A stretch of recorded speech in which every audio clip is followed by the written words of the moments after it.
তো আমরা আজকে চলে এসেছি আগরপাড়ায়।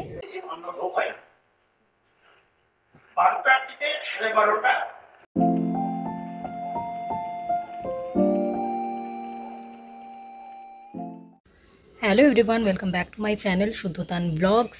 চলে এসেছি আবারও একটা নতুন ভিডিও নিয়ে। তো এই ভিডিওতে অ্যাকচুয়ালি আমার ইন্ট্রোটা নেওয়া হয়নি। তো আমরা গেছিলাম কলকাতার একটা হিডেন জেমে, একটা ভীষণ সুন্দর মন্দিরে। পেছন থেকে শুদ্ধ সাইকেলের বেল বাজাচ্ছে। যাই হোক, এখন আমরা এই মুহূর্তে আসানসোলে রয়েছি। তো যেহেতু ইন্ট্রোটা নেওয়া হয়নি, এডিটিংয়ের সময় আমি দেখলাম, তাই আমি ইন্ট্রোটা নিয়ে নিচ্ছি। তো চলো দেরি না করে ভিডিওটা শুরু করা যাক। আমরা একটা ভীষণ সুন্দর মন্দিরে গেছিলাম। সেটা কোথায়, কী রকমভাবে সেখানে যেতে হয়, বা ওখানের ভোগের কি সিস্টেম রয়েছে, ওখানে যদি তোমরা পুজো দিতে চাও তার কি সিস্টেম রয়েছে, সেই সমস্ত ডিটেলস কিন্তু রয়েছে এই ভিডিওটাতে। তো একদমই কোনো স্কিপ না করে পুরো ভিডিওটা তোমরা দেখো একদম শেষ পর্যন্ত। চলো ভিডিওটা শুরু করা যাক। তো আমরা আজকে চলে এসেছি আগরপাড়ায় গিরিবালা মন্দিরে। তো গিরিবালা দেবীর মন্দির। হ্যাঁ, গিরিবালা দেবী মন্দিরে। তো আগরপাড়ায় এটা এক্স্যাক্টলি কোন জায়গাটা বলো? আগরপাড়ায় অত কিছু জানি না, আগরপাড়ায় গঙ্গার মানে ঘাটের ঠিক পাশেই এই যেখান মন্দিরটা থেকে রয়েছে। ওদিকে কোন্নগরের যে ইয়েটা যায়, ফেরিঘাটটা আছে সোদপুরের, মানে মৎস্যতলা ঘাট মনে হয়, তোর পাশেই। হ্যাঁ, আমি ডেসক্রিপশনে গুগল ম্যাপের লিঙ্কটা দিয়ে দেবো। তো চলো ভেতরে যাওয়া যাক।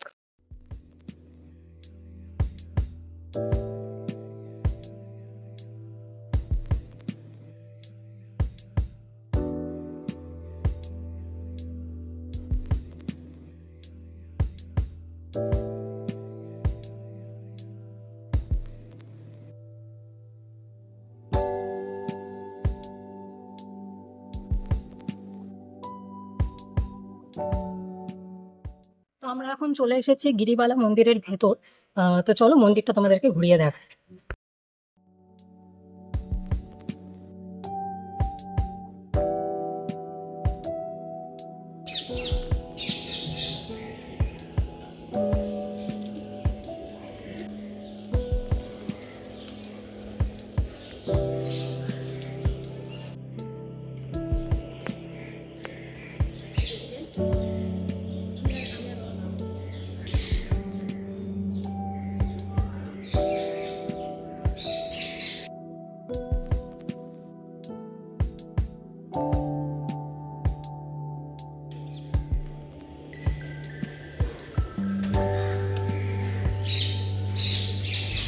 তো এই যে গিরিবালা মন্দির, এই মন্দিরটা কিন্তু প্রতিষ্ঠা করেছিলেন রানী রাসমণির বড় মেয়ে পদ্মামণির নাত বউ গিরিবালা দেবী। তো ওনার নামে এই মন্দিরের নাম হয়েছে গিরিবালা মন্দির। আর আরেকটা জিনিস সেটা দেখলাম লেখা রয়েছে, এই মন্দিরের প্রতিষ্ঠা কিন্তু একদম দক্ষিণেশ্বরের মন্দির যেই দিন, যেই মাস, যেই তারিখে প্রতিষ্ঠা হয়েছিল, একইভাবে এই মন্দিরটাও কিন্তু ওই দিনেই, ওই তারিখেই, ওই মাসেই পরবর্তীকালে প্রতিষ্ঠা করা হয়েছিল।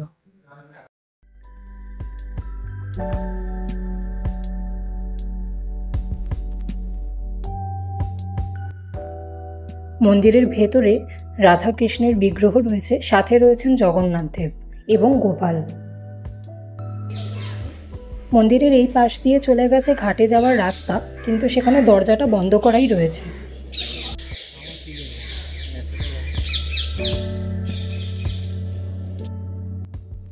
আর এই পাশে পরপর অনেকগুলোই শিব মন্দির রয়েছে।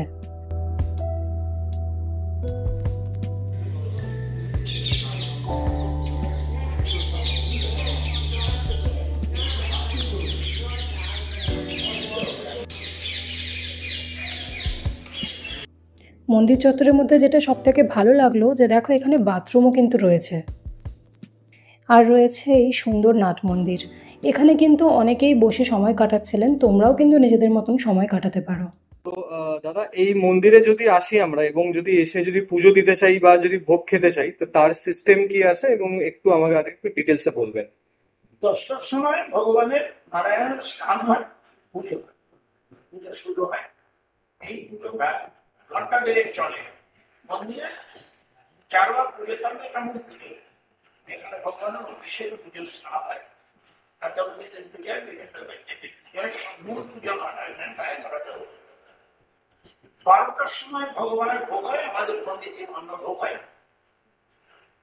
12টা থেকে 12:30 একটার মধ্যে শেষ হয়ে গঙ্গামাকে গঙ্গামা একটা ভোগ হয়। গঙ্গামাকে পূর্ণিমা করে যারা থাকেন বা যারা প্রসাদ পাওয়ার জন্য যে ভক্তরা থাকেন মন্দিরের সকলের বিষয়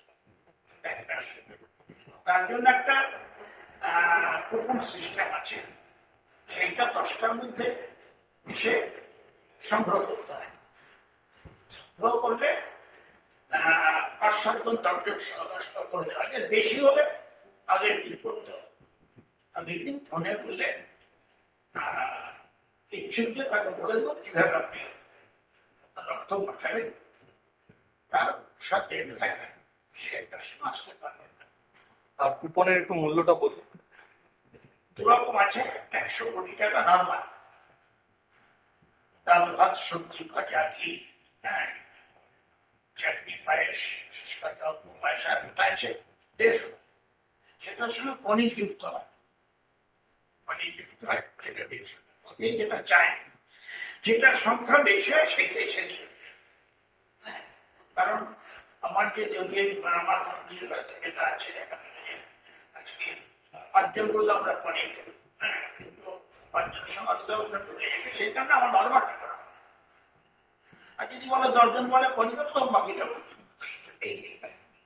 সেভাবে সকাল 6টায় মন্দির খোলে, 12টায় সেটা হয় না, পূজা করতে করতে 11:30 একটা বাজে।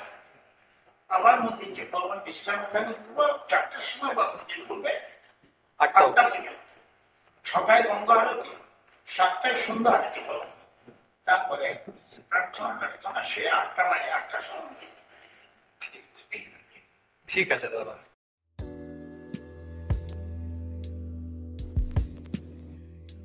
আমরা এখন চলে এসেছি ঘাটে। এই যে দেখো কি সুন্দর সব কারুকার্য করা রয়েছে দেওয়ালে।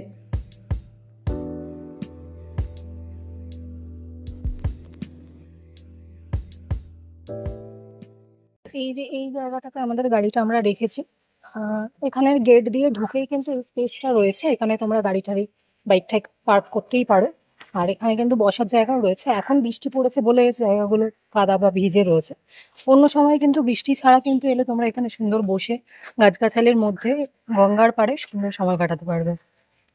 তো তোমরা আমাদের রথের শর্টস হয়তো অলরেডি দেখেছো। তো আগের দিন যেখানে যেই রথের দড়ি আমরা টেনেছিলাম বা যেই রথে আমরা এসেছিলাম রথতলা থেকে, তো ওই রথ কিন্তু এই যেই স্পটে আমরা এখন দাঁড়িয়ে আছি এখানে নিয়ে আসা হয়। আর এখানেই কিন্তু জগন্নাথ দেব থাকেন উল্টো রথ পর্যন্ত। আবার এখান থেকে আবার ব্যাক করে রথতলায় যান উল্টো রথের দিক। তো আমরা রাস্তা দিয়ে যেতে যেতে এই জায়গাটা দেখলাম, তো নেমে আমরা ভেতরে গিয়ে প্রণাম করে এলাম। তো চলো তোমাদেরও নিয়ে যাই, তোমরা একবার দেখে নাও।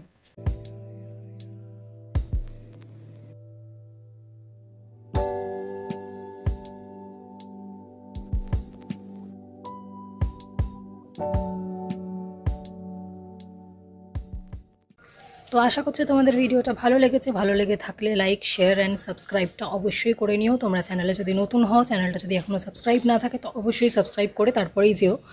তো আমরা কলকাতায় কিন্তু আরও কিছু জায়গা গেছিলাম কলকাতার আশেপাশে। আর তার বাইরে আমাদের কিন্তু আমরা আসানসোলে এখন এসেছি, তার কারণ হচ্ছে আমাদের একটা নতুন ট্র্যাভেলিংয়েরও ব্লগ আসতে চলেছে। তো যারা তোমরা দেখছো অবশ্যই সাবস্ক্রাইব করো। আর শর্টস কিন্তু আমাদের প্রায় প্রত্যেক দিনই আসছে কিছু না কিছু, তো অবশ্যই দেখতে থেকো। আর আমাদের রথযাত্রার শর্টসও রয়েছে, আমাদের বিপত্তারিণী পুজোর বড় ব্লগ রয়েছে, রথের মেলার ব্লগ রয়েছে চ্যানেলে। যদি দেখে না থাকো অবশ্যই চ্যানেলে গিয়ে সেই সমস্ত ভিডিওসগুলো চেক করে নিও। চলো দেখা হচ্ছে খুব তাড়াতাড়ি নতুন একটা ব্লগ নিয়ে। Till then take care, bye guys.